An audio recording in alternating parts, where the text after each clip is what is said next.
ሩበን አሞሪም በራሱ ሲስተም በራሱ ያጨዋወት ስልት ቡድኑን እንዲመራና እንዲያግዛቸው ቡድኑን ወደ ተሻለ ቦታ እንዲያደርስ ድጋፍ እየተሰጠው እንደሆነ ይታወቃል።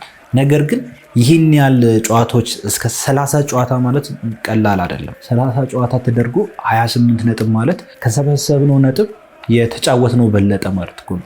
ይህ በጣም ዝቅታ ነው እና ሩበን አሞሪምም በዚህ በ3-4-3 ወይም ደግሞ በ3-4-2-1 የጨዋታ ሲስተም ንቅንቅ አልልም ብለው ግትር ብለው በዛ ጨዋታ ሲስተም ብቻ እየተጫወቱ እንደሆነ ይታወቃል።